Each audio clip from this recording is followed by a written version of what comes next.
This is Tom Brokaw. He's an American journalist and author who also wrote what I did my book project over, The Greatest Generation.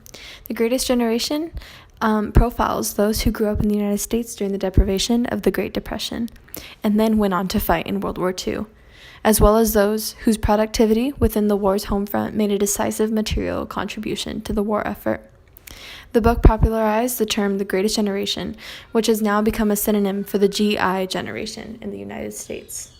I have pulled out a few of the very important people included in this book that have been profiled to kind of show you an idea of what this book is about and how the people in this book were so important to contributing to the war effort.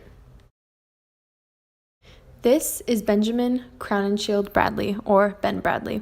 He was an American newspaperman, and he was the executive editor of the Washington Post from 1968 to 1991. Bradley received his naval commission 2 hours after graduating in 1942, joined the Office of Naval Intelligence, and worked as a communications officer in the Pacific during World War II.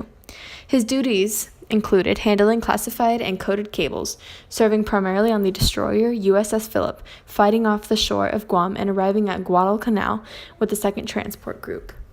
His first marriage was to Jean Saltonstall, who also came from a wealthy and prominent Boston Brahmin family. They married on August 8, 1942, and had one son, Ben Bradley Jr., who became a deputy managing the editor of the Boston Globe. In The Greatest Generation, Tom Brokaw writes about how difficult it was for Ben and Jean Bradley to stay away, especially while Ben was out in war. One story I found completely fascinating was about Margaret Ray. She was born on the 17th of June, 1921, and died the 28th of July, 2008. She was born in the United States, and she was a part of the military Air Force. She became a pilot with the United States Army's Women Air Force Service Pilots, or the WASP program, which we learned about in class, ferrying aircraft from factories to military bases in the continental United States.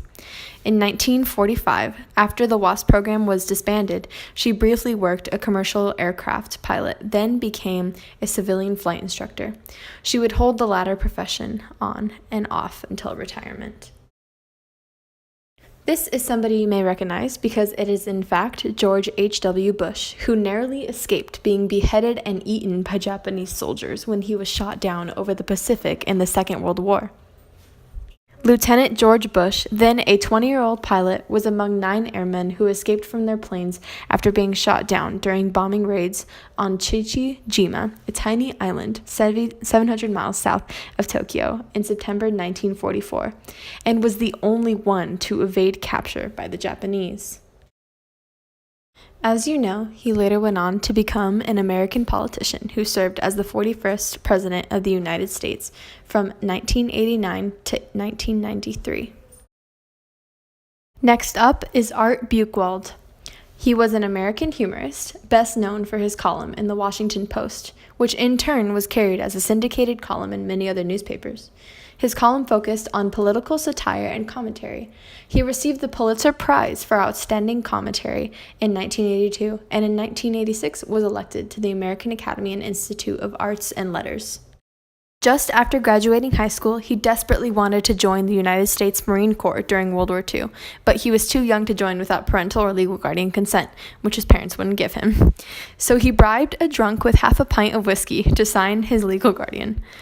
From October 1942 to October 1945, he served with the Marines as part of the 4th Marine Aircraft Wing. He spent 2 years in the Pacific Theater and was discharged from the service as a sergeant.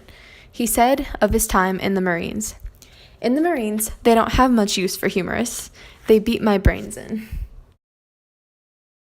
Next was Lloyd Cutler. He was a Washington insider, and he served as a government lawyer and intelligence analyst during the Second World War. Next story was probably my favorite because it involved romance. John and Peggy Azzanzino. John was 23 and Peggy was 21 when they were married. John was in the 118th Combat Engineers. Peggy was a teacher at a Catholic school. While John was away at war, he was awarded a Bronze Star for his efforts. Peggy wrote a letter every single day that John was in the war, letting him know everything that was happening at home, how much she missed him, and what was going on with their kids. The last story I felt was necessary to add was the marriage of Carrie Lee Nelson and Gaylord Nelson. Carrie Lee Dalton was the 9th child of a couple in Wise County, Virginia. When she was just 3 years old, her father died, and her mother was forced to place her in a home for poor children in Richmond, Virginia, with 2 of her brothers.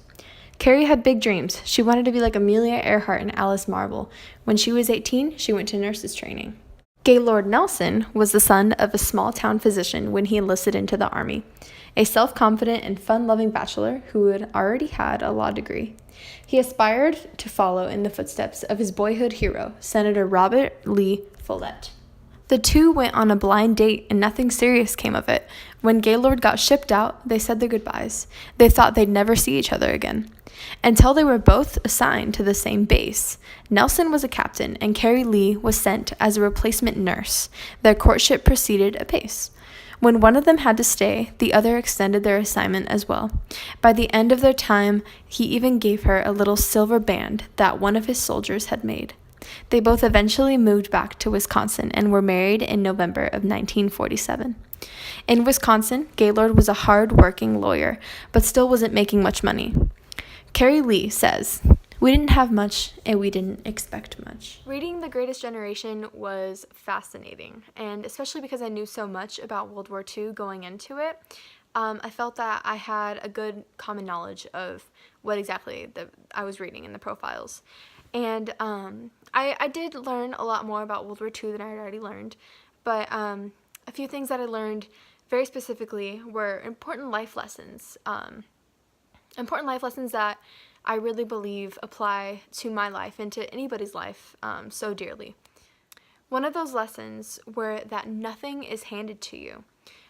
Growing up in the Great Depression, I read that so many jobs were scarce and that you took any position that you possibly could because if not, you might not have money on the table for food. So that's why I think that when you think about nothing is handed to you, so many Americans these days take everything for granted and we don't realize the ability to work is amazing and to have money for your family and to make that and to give you a sense of pride for what you've earned is insanely beautiful. Another thing I learned was to be frugal. Frugality was once the norm, and we can see that in The Greatest Generation coming out of the Great Depression. They had nothing and they had to be so frugal. And so that leads up to my next point, and that is to make a minimalistic life. To put minimalism as a priority is something that so many people struggle with because we always think to ourselves, we need things, money, things. But being frugal and putting simplistic lifestyle practices into your own life, it makes everything so much easier and you start to see the beauty in the smallest of things. The Greatest Generation, they were insanely grateful for what they had, given anything. If you were in the war, say that you were out on the battlefield, and you had a piece of bread, that was like gold to them. And putting this into perspective, you know, that's like having our phones. But do we really need phones? Do we need these fancy iPhones that we can go on social media with? No, what if we just delete all social media, use just our phones for calling and texting? We'll start to see appreciations in our family members and friends so much more. So I think that's a major application to my life, at least. My last observation of the amazing life lessons that are put into this book is to pay it forward. So much of what the Greatest Generation did was for the next generation. They fought for our country, and they made our country safe to live in today. Many of us are very selfish these days, and it is hard to kind of put something down for somebody else. And what the Greatest Generation did was they put down their lives for us. And we need to continue to do the same for our country, for those that are coming after us and those that will be growing up in the next America. Overall, I definitely recommend this book because it is one of the most beautiful books I've ever read, and I really did enjoy learning about the lives of other people.